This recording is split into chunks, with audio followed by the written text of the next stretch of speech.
I recently bought 3 Nintendo consoles from Japan, one of which was this Nintendo 3DS XL. This is a Pokemon version, and it's absolutely destroyed. I paid 36 British pounds. There was a Nintendo Switch Lite, there was a Nintendo DS Lite, and then there was this, a Nintendo 3DS XL. However, it is in an extremely sorry state. And today, I'm gonna be attempting to give this thing another lease of life. And it is gonna need quite a lot of work because, once I can get it out of this packaging, it is in 2 halves.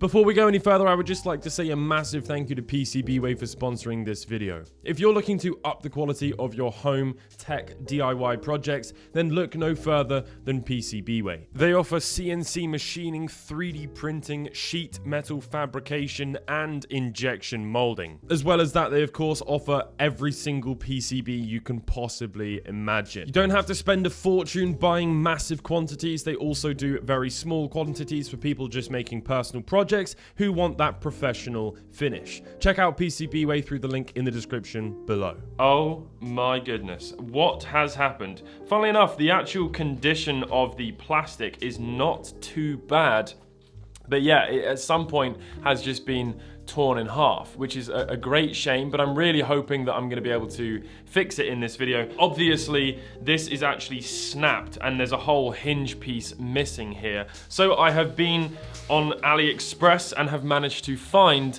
a replacement inside hinge piece of the shell. So what I'm hoping to do is replace this. Oh no! Of course, the hinge is missing. So I don't actually have the hinge bit. That's bad, that's annoying. Well, we'll have to figure that out as we go. I might have to just order one of those and carry on tomorrow. But yeah, I don't even know if this thing works. The motherboard might be completely destroyed. We need to inspect it. The ribbon cable connector might be toast. Who knows? But what I'm thinking is this will allow us to actually put this all back together. Obviously, the motherboard down here has to be in good condition.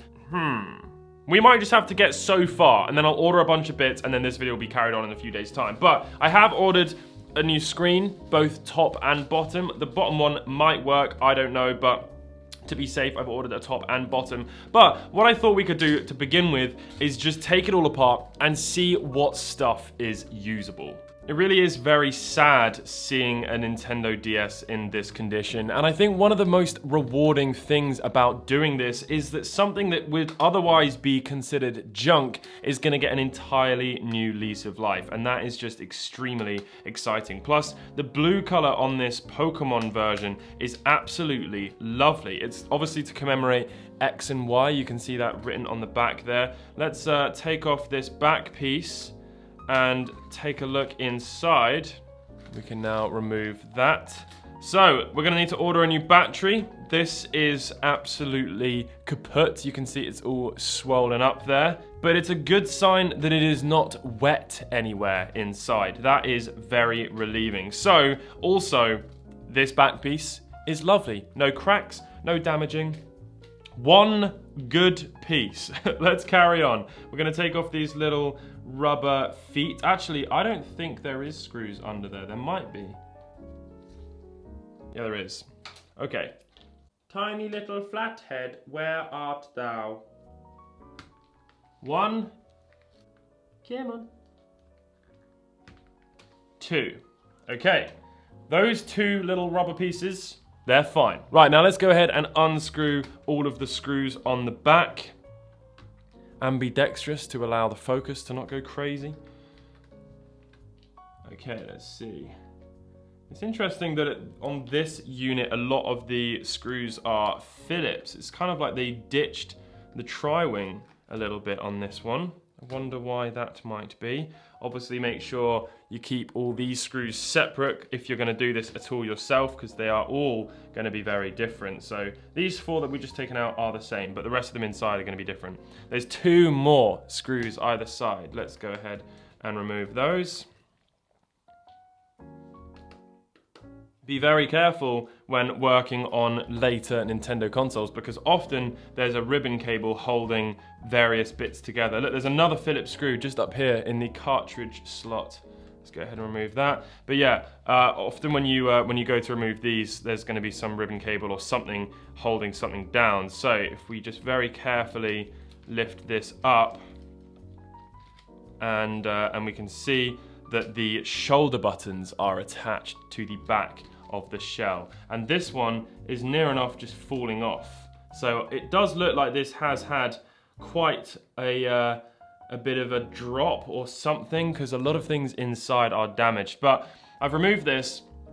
This all looks good. This all looks fine, which again is very relieving. And if you can start to imagine when we put this back together, you know, this new housing here is going to make this become a really nice unit. So I am extremely excited to be repairing this. Obviously, we need to take a look at these connectors up here to see if they're going to be okay. They're all torn. I don't know if there was any, impact up here. It looks like, we'll zoom the camera in a minute, it looks like the ribbon has actually torn rather than putting any strain on the actual connector. So hopefully that's a good sign. But let's carry on with the disassembly of this unit. So this is the joystick. And actually something that I realized as well, I am gonna have to order quite the basket of bits. This joystick cover is really destroyed. It's really beaten up. So we can go ahead and just remove this. This is probably gonna be absolutely fine. And then if we flip it over, oh, a couple of bits fell out. These are for lanyards. They go down in the corners down here. So they just flew out, but they're absolutely fine. So there's quite a lot of bits on here that are very nice, which is a relief. But yeah, if I show you how this works. So there's a small sort of inner piece of plastic, which we can remove like that. And then you can poke the joystick cover through like that. And yeah, this is obviously in really bad condition, so I'm gonna order up a new one of those as well. So I'm gonna put all of the things that I need to order over here, and we can take a look at those at the end. Okay, let's carry on with the disassembly. I think we might be able to take the motherboard out next. So let's go ahead and remove all of the screws on the motherboard.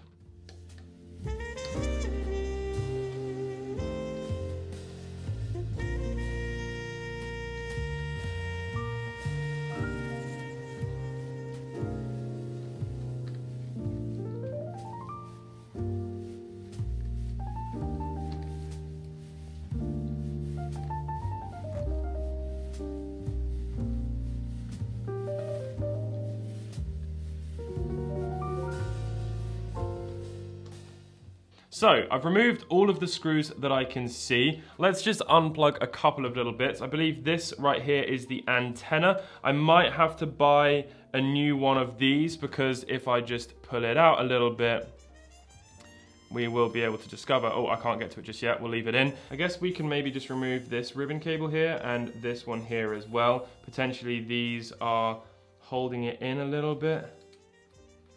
Yes, there we go.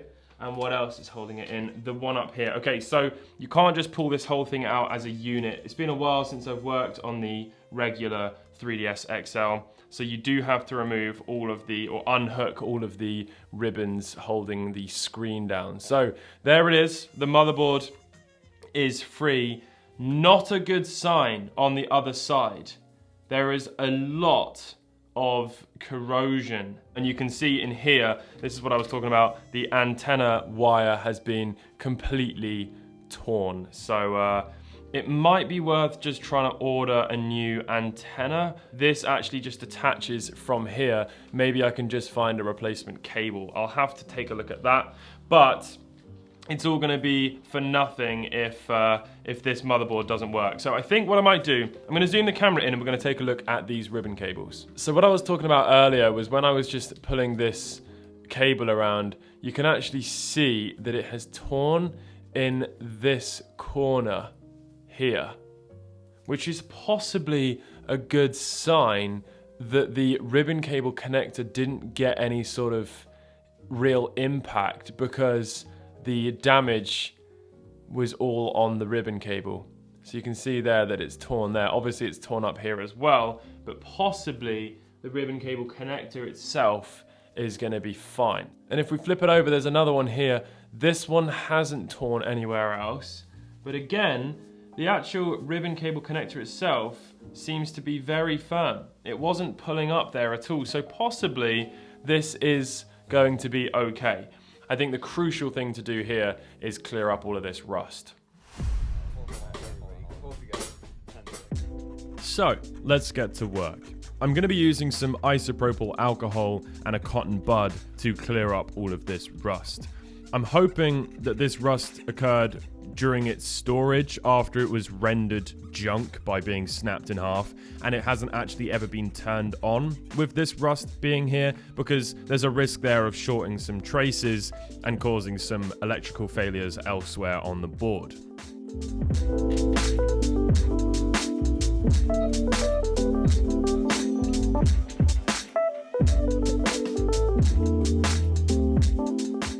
Trying to get into the top half of a DS is always a bit of a nightmare. You've got to lift up these rubber covers with something thin and sharp and attempt to not scratch everything. Where possible, I'm going to be using as much of the original shell as I can. Obviously, I ordered 2 parts of a replacement shell, but I think I might be able to get away with using the original one. I don't mind dings, dents, and scratches. That's all a part of the character. I just want this thing to be one piece and ideally working.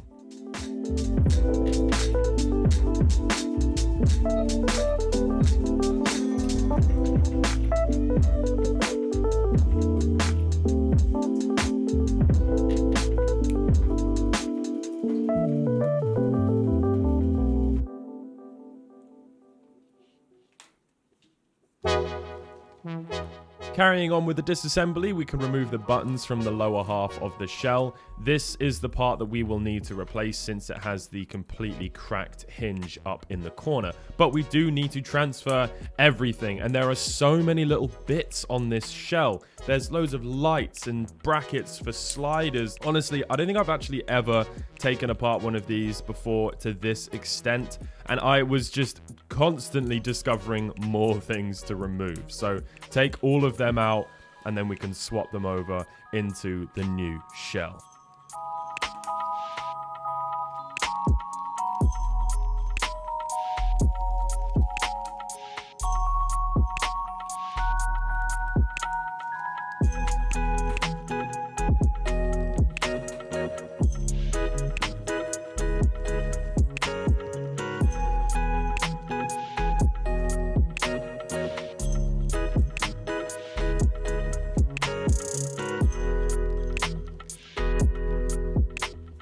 There was quite a lot of dirt and grime caught in the corners of the buttons, but I was able to scrub that out and give it a bit more of a fresher and newer feeling. I don't mind my own finger cheese, but when it's someone else's from a decade ago, no, I don't like that.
Okay, so there we have it. I've taken everything apart, I've cleaned up the motherboard. Hopefully that's going to work. We're not going to know until I put everything back together. I've started to reassemble this bottom piece, but I have reached a point where I can't go any further. I need to order a bunch new bits. So let's check out what I need to buy.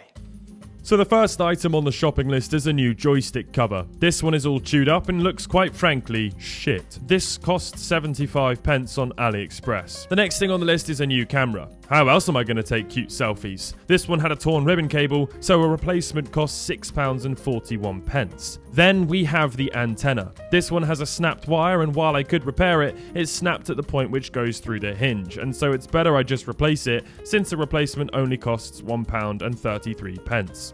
Moving on, we have the digitizer. I'm replacing this not because it's broken, but because the previous user used razor blades and rocks as a stylus, and so this looks absolutely terrible. It might work, but I'm not having that. The replacement costs £2.40. Now this is the audio ribbon cable, which isn't torn in half, but it may well not work because the others were torn. This might have some microscopic fractures in the traces inside the ribbon which can't be seen with the naked eye. A replacement was only £10.09. Next up we have the hinge. Nowhere to be seen. £1.37. And last but not least is a replacement battery. This one is inflating like that woman from Harry Potter. So before it explodes, I'll buy a replacement, which cost me £4.72. So it's been a couple of days and everything has arrived. I just wanted to note, had I bought all of this from AliExpress, it would have cost me £32.16. Instead, it cost me £56.13 buying it all from UK sellers on eBay, which is a little bit depressing. But obviously, I'm a YouTuber, I'm making a video about this, and I needed to speed things up. But you can save money buying it directly from the source. A few days later, everything arrived. The digitizer, the screens, the battery, the joystick cover, the camera, the all-important hinge, and the backup audio ribbon cable. But what didn't arrive was the antenna wire. So let's fix the original.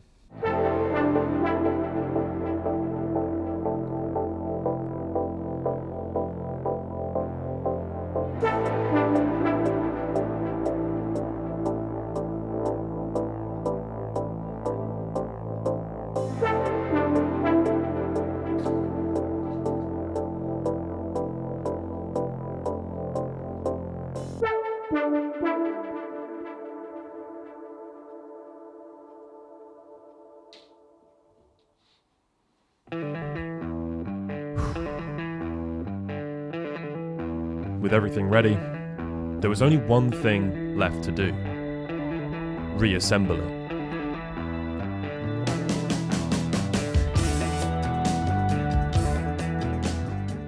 There is ribbon cable after ribbon cable after ribbon cable. And with these DSs, you have to roll up all of the ribbons and feed them through the hinge, which is just such a difficult thing and a bit too much pressure. You're going to tear one of those ribbon cables, and then I'm back to the drawing board. And we also don't even know if this DS works. So you better know I was rather stressed.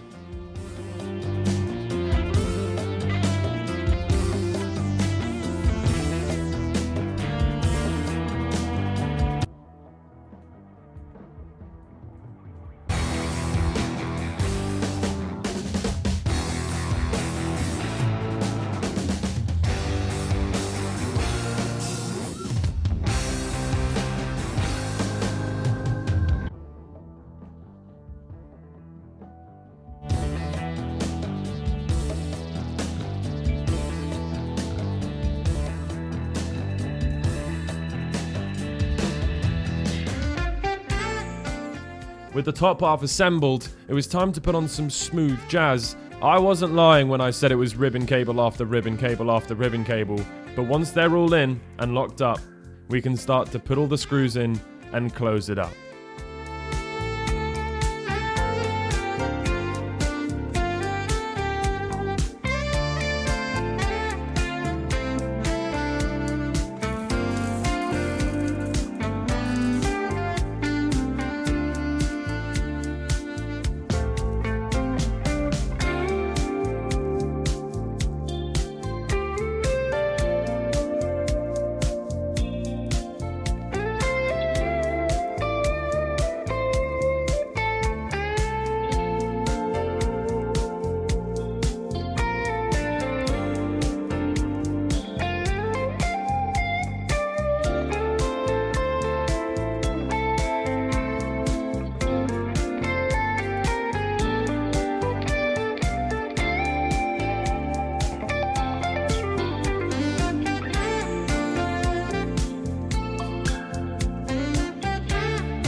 All my dreams have come true.